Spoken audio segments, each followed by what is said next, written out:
Good day, everyone. I'm Princess Janine Zata from BSc 4-2, and today I will discuss to you the digital forensic investigation. In this topic, we will know what is the purpose, facts, and process of digital forensic investigation. But before we start, let's have some short prayer. Heavenly Father, we thank you for your blessings and the assurance of your presence. Watch over us, shine your grace upon us, and grant us your peace. In Jesus' name we pray. Amen. So let's proceed to our discussion. So first we have the introduction or of the digital forensic investigation. So it says here that a digital forensic report is a detailed document portraying the results of a digital investigation. It is prepared by experts to explain how evidence was collected, analyzed, and used for case solving. This report is essential for legal cases, security checks, or company investigations. Digital forensic investigations involve the recovery and examination of data from devices that may include computers or phones for proper handling of the evidence. These reports help uncover cybercrimes, protect organizations, and prove in disputes. So, what is digital forensic investigation? So, it says that digital forensic investigation is the process of collecting, analyzing, and presenting digital evidence in order to trace and explain an incident or issue. It helps the organization deal with risk, confirm whether the incidents actually occurred, assist in legal cases, and prove that they are following all the rules and regulations. It ensures evidence collection be handled with care and remains valid. Field of forensic began in 1980s when personal computer became cheap to buy.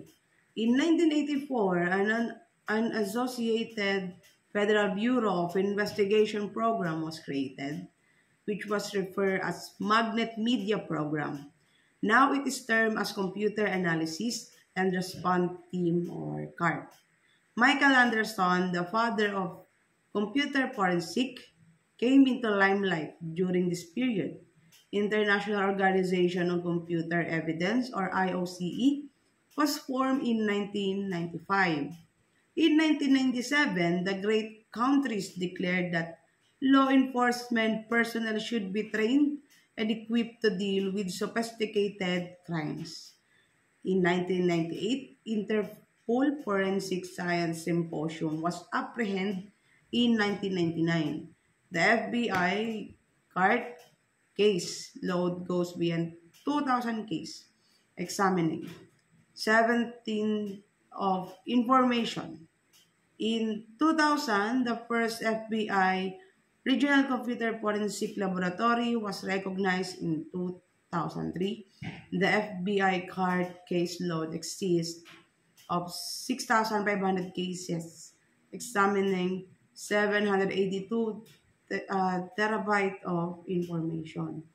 So this is some events of about digital forensic investigation. And Michael Anderson is the father of computer forensic. So nagsimula itong forensic noong 1980s, noong ang personal computer is mura siyang bilhin, no? So meaning maraming gagamit, maraming makaka-access sa computer, which is it will cause spreading of any types of cyber crimes or any activities which can cause harm to others. Digital forensic investigation process. So there are four primary stages. in the digital forensic process, which includes collection, examination, analysis, and report. So first, we have our collection. In collection, it is a process of collecting digital evidence such as computers, hard drives, or phones. Proper care must be taken not to damage or lose information, which is often achieved by making copies or images of the original storage devices. Next, we have investigation. In this phase, search data is identified and recovered.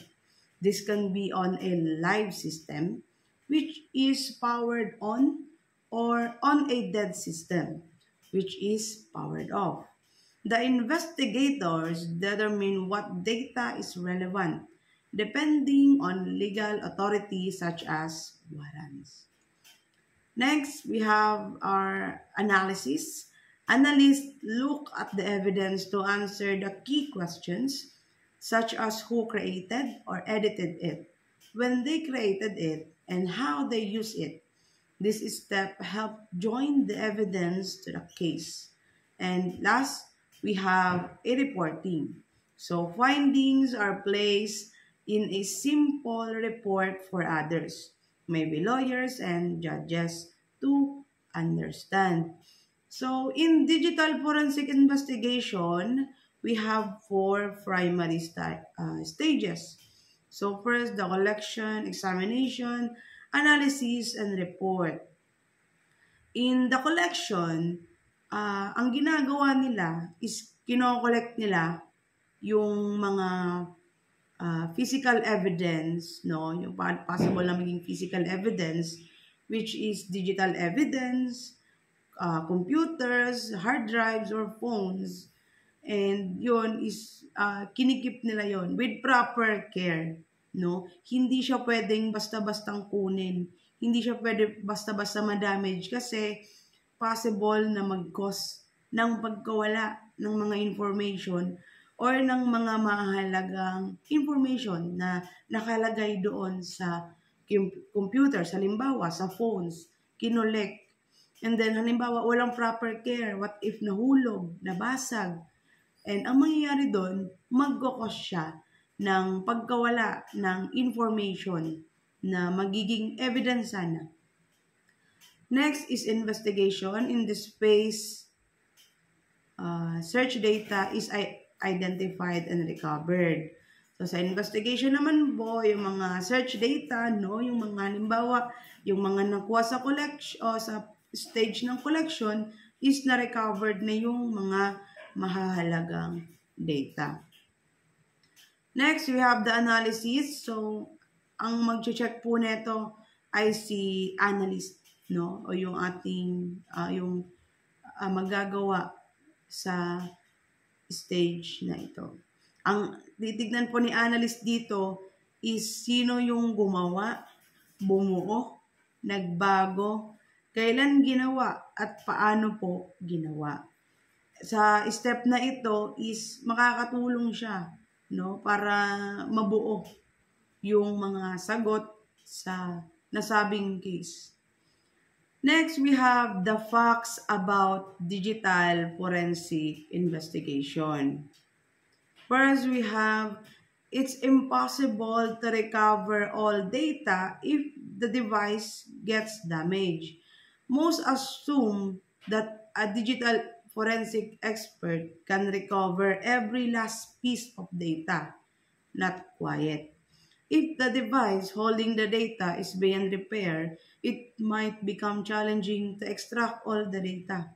Several tools, apps, and software for extraction are available, but still, it may not work in some cases. So here in our fact number 1, hindi daw po lahat ng mga data ay mare-retrieve or maibabalik once na na-damage po ito. Hindi lahat ay kayang ibalik ni digital forensic expert, no? Every last piece of data ay hindi niya po anytime maibabalik. So, yun nga po, sabi ko kanina, dapat meron tayong proper care, meron tayong proper handling. Kasi hindi lahat ay magagawan po ng paraan ng ating expert. So, dito po pala sa ating digital, no, ay malaking oras po ang gugugulin. Hindi po lahat ng devices, no, ay madaling mamanipulate or magamit ng expert. Merong mga devices na pahirapan kumuha ng mga data. Kaya, lalo na kapag nasira yung yung ating devices, like for example, yun nga what I said earlier, that yung cellphone nga or yung computer or yung devices is nasira, syempre hindi naman po agad-agad naayos ito. Kaya yun nga po, it does take a lot of time, so dapat iingatan po natin yung ating mga digital evidences, kasi nga po, bukod sa matagal makakuha ng data, ay mas lalong mapapatagal once na madamage po yung ating digital evidences. So we have the digital forensic investigation advantages. So meron tayong mga advantages, no, sa ating digital forensic investigation. First, we have improved security.